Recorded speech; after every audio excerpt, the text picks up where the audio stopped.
कार्तिक मास महात्म्य कथा अध्याय 9। राजा पृथु ने कहा, हे मुनि श्रेष्ठ नारद जी, आपने कार्तिक माह के व्रत में जो तुलसी की जड़ में भगवान विष्णु का निवास बताकर उस स्थान की मिट्टी की पूजा करना बतलाया है, अतः मैं श्री तुलसी जी के महात्म्य को सुनना चाहता हूँ। तुलसी जी कहाँ और किस प्रकार उत्पन्न हुई, यह बताने की कृपा करें। नारद जी बोले, राजन, अब आप तुलसी जी की महत्ता तथा उनके जन्म का प्राचीन इतिहास ध्यानपूर्वक सुनिए। एक बार देवगुरु बृहस्पति और देवराज इंद्र भगवान शंकर का दर्शन करने कैलाश पर्वत की ओर चले।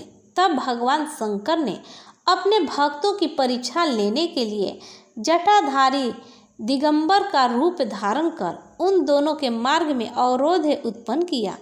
यद्यपि वह तेजस्वी, शांत, लंबी भुजा और चौड़ी छाती वाले गौरवर्ण अपने विशाल नेत्रों से युक्त तथा सिर पर जटा धारण किए वैसे ही बैठे थे, तथापि उन भगवान शंकर को न पहचान कर इंद्र ने उनसे उनका नाम व धाम आदि पूछते हुए कहा कि क्या भगवान शंकर अपने स्थान पर हैं या कहीं गए हुए हैं।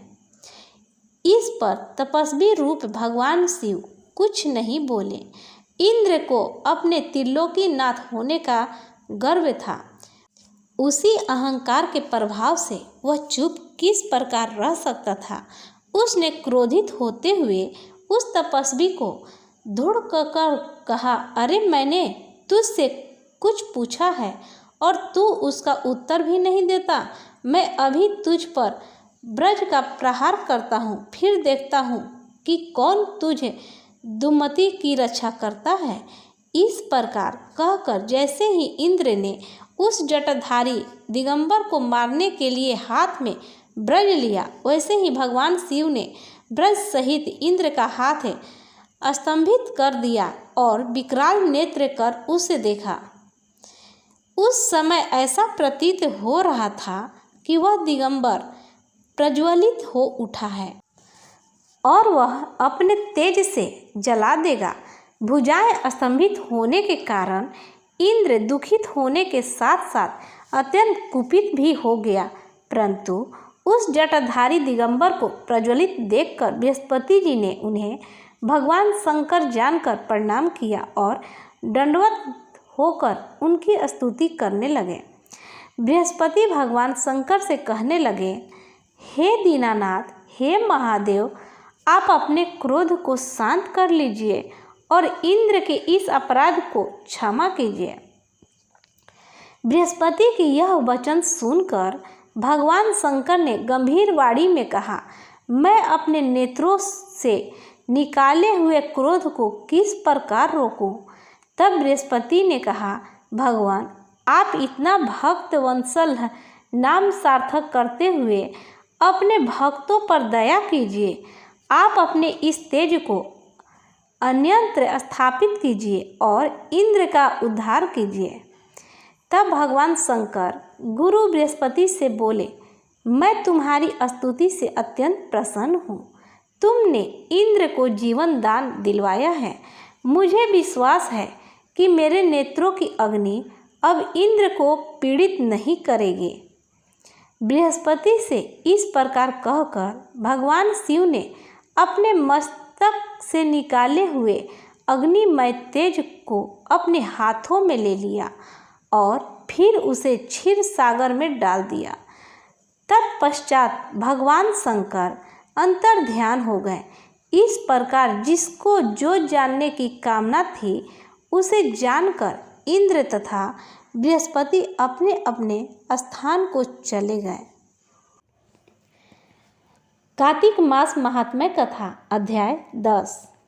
राजा पृथु बोले, हे ऋषि श्रेष्ठ नारद जी, आपको प्रणाम है। कृपया अब यह बताने की कृपा कीजिए कि जब भगवान शंकर ने अपने मस्तक के तेज को क्षीर सागर में डाला तो उस समय क्या हुआ। नारद जी बोले, हे राजन, जब भगवान शंकर ने अपना वह तेज क्षीर सागर में डाल दिया तो उस समय वह शीघ्र ही बालक होकर सागर के संगम पर बैठकर संसार को भय देने वाला रुदन करने लगा। उसके रुदन से संपूर्ण जगत व्याकुल हो उठा, लोकपाल भी व्याकुल हो गए, चराचर चलायमान हो गया। शंकर सुवन के रुदन से संपूर्ण ब्रह्मांड व्याकुल हो गया। यह देखकर सभी देवता और ऋषि मुनि व्याकुल होकर ब्रह्मा जी की शरण में गए और उन्हें प्रणाम कर उनकी स्तुति करने लगे। उन सभी ने ब्रह्मा जी से कहा, हे पितामह, यह तो ने बहुत ही विकट परिस्थिति उत्पन्न हो गई है। हे महायोगिन, इसको नष्ट कीजिए। देवताओं के मुख से इस प्रकार सुनकर ब्रह्मा जी सत्यलोक से उतरकर उस बालक को देखने के लिए सागर तट पर आए। सागर ने ब्रह्मा जी को आता देखकर उन्हें प्रणाम किया और बालक को उठाकर उनकी गोद में दे दिया। आश्चर्यचकित होते हुए ब्रह्मा जी ने पूछा, हे सागर, यह बालक किसका है? शीघ्रतापूर्वक कहो। सागर विनम्रतापूर्वक बोला, हे प्रभु, यह तो मुझे ज्ञात नहीं है, परंतु मैं इतना अवश्य जानता हूँ कि यह गंगा सागर के संगम पर प्रकट हुआ है। इसलिए हे जगत गुरु, आप इस बालक का जात कर्म आदि संस्कार करके इसका जातक फल बताइए। नारद जी राजा पृथु से बोले। सागर ब्रह्मा जी के गले में हाथ डालकर बार बार उनका आकर्षण कर रहा था। फिर तो उसने ब्रह्मा जी का गला इतनी जोर से पकड़ा कि उससे पीड़ित होकर ब्रह्मा जी की आंखों से अश्रु टपकने लगे।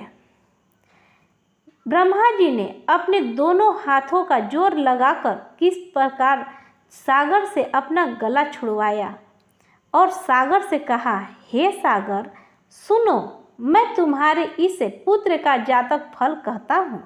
मेरे नेत्रों से जो यह जल निकला है, इस कारण इसका नाम जलंधर होगा।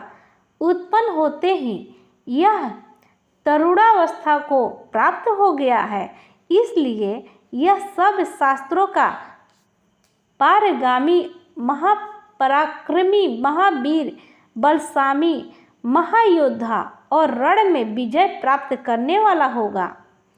यह बालक सभी दैत्यों का अधिपति होगा। यह किसी से भी पराजित न होने वाला तथा भगवान विष्णु को भी जीतने वाला होगा। भगवान शंकर को छोड़कर यह सबसे अवध्य होगा। जहाँ से इसकी उत्पत्ति हुई है, यह वही जाएगा। इसकी पत्नी बड़ी पतिव्रता, सौभाग्यशालिनी, सर्वांग सुंदरी, परम मनोहर, मधुर वाणी बोलने वाली तथा शीलवान होगी। सागर से इस प्रकार कहकर ब्रह्मा जी ने शुक्राचार्य को बुलवाया और उनके हाथों से बालक का राज्य अभिषेक कराकर स्वयं अंतर्ध्यान हो गए। बालक को देखकर सागर की प्रसन्नता की सीमा न रही। वह हर्षित मन से घर आ गया। फिर सागर में उस बालक का लालन पालन कर उसे पुष्ट किया। फिर कालनेमी नामक असुर को बुलाकर वृंदा नामक कन्या से विधि पूर्वक उसका विवाह करा दिया। उस विवाह में बहुत बड़ उत्सव हुआ। श्री शुक्राचार्य के प्रभाव से पत्नी सहित जलंधर दैत्यों का राजा हो गया। आइए अब सुनते हैं तुलसी माता की कथा। बुढ़िया माई को मुक्ति दी तुलसी माता। कार्तिक महीने में एक बुढ़िया माई तुलसी जी को सींचती और कहती, हे तुलसी माता, सत की दाता, मैं तेरा बिरला सींचती हूँ, मुझे बहू दे, पीताम्बर की धोती दे, मीठा मीठा ग्रास दे, बैकुंठा में वास दे, चटक की चाल दे, पटक की मौत दे, चंदन का काठ दे, रानी सा राज दे, दाल भात का भोजन दे, ग्यारस की मौत दे, कृष्ण जी का कंधा दे। अब तुलसी माता यह सुनकर सूखने लगी। तो भगवान जी ने पूछा कि हे तुलसी, तुम क्यों सूख रही हो?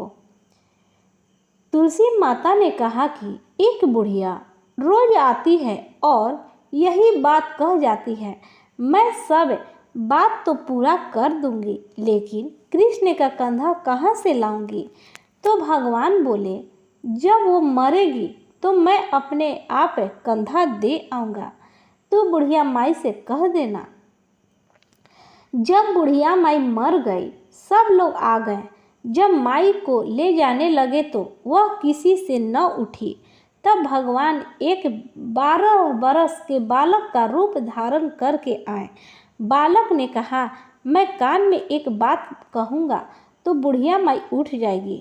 बालक ने कान में कहा, बुढ़िया माई मन की निकाल ले, पीताम्बर की धोती ले, मीठा मीठा घास ले, बैकुंठा का वास ले, चटक की चाल ले, पटक की मौत ले, कृष्ण जी की कंधा ले। यह सुनकर बुढ़िया माई हल्की हो गई। भगवान ने कंधा दिया और बुढ़िया माई को मुक्ति मिल गई। हे तुलसी माता, जैसे बुढ़िया माई को मुक्ति दी वैसे सबको देना। तो प्रेम से बोलिए, तुलसी माता की जय, शालिग्राम भगवान की जय, बृहस्पति भगवान की जय, माँ लक्ष्मी की जय, गणेश भगवान की जय।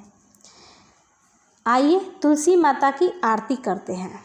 तुलसी महारानी नमो नमो, हरि की पटरानी नमो नमो, धन तुलसी पूरन तप कीनो, धन तुलसी पूरन तप कीनो, शालिग्राम बनी पटरानी, जाके पत्र मंजरी कोमल, श्रीपति कमल चरण लपटानी, श्रीपति कमल चरण लपटानी, धूप दीप नवेद्य आरती, पुष्पन की बरसा बरसानी, पुष्पन की बरसा बरसानी, 56 भोग 36 व्यंजन, बिन तुलसी हरि एक न मानी, बिन तुलसी हरि एक न मानी, सभी सखी मैया तेरो यसे गावे, यसे गावे, भक्ति दान दीजो महारानी, नमो नमो तुलसी महारानी, नमो नमो तुलसी महारानी, तुलसी महारानी नमो नमो, तुलसी महारानी नमो नमो, तुलसी महारानी नमो नमो, हरि की पटरानी नमो नमो, तुलसी महारानी नमो नमो, हरि की पटरानी नमो नमो। जय तुलसी माता, जय शालिग्राम। दोस्तों, अगर आपको हमारी वीडियो अच्छी लगी हो तो लाइक, शेयर, कमेंट एवं सब्सक्राइब जरूर करें और कमेंट बॉक्स में जय तुलसी मैया जरूर लिखें। धन्यवाद।